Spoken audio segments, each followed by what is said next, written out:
I thought that was downright disrespectful on Friday. I didn't find it funny at all. The fact that they were describing the number 2 of Ralph Rangnick as Ted Lasso, I didn't find it funny at all. I thought it was disrespectful. I thought it was disgusting. In fact, it actually summed up what I think of them, that they are disrespectful.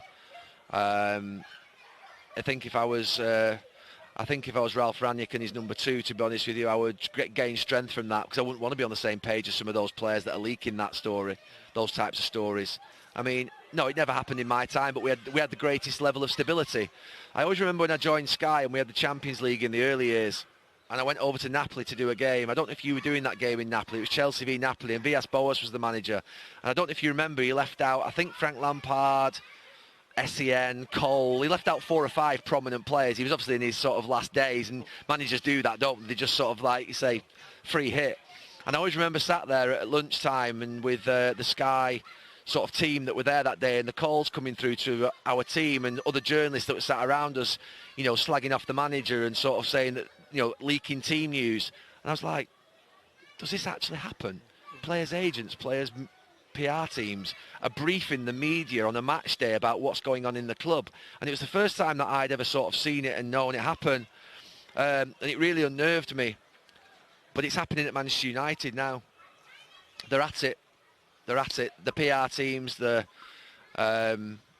marketing teams, their agents, they're at it. They're protecting themselves. They're in self-preservation of their own player.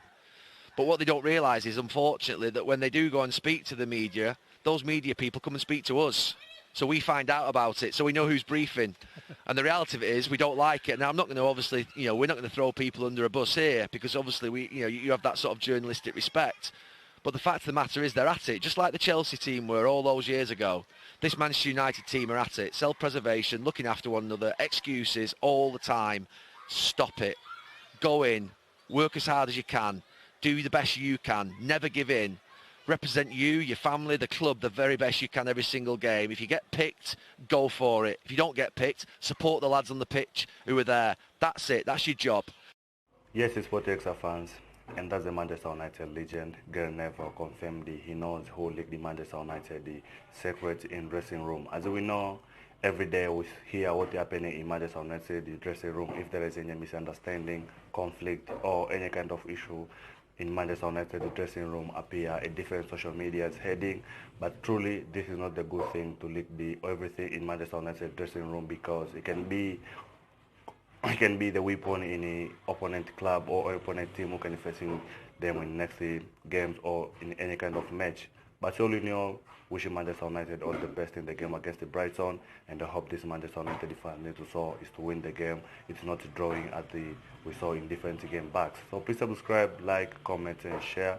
Don't forget the notification on for my daily updates. Ciao guys, enjoy my daily video. Peace out.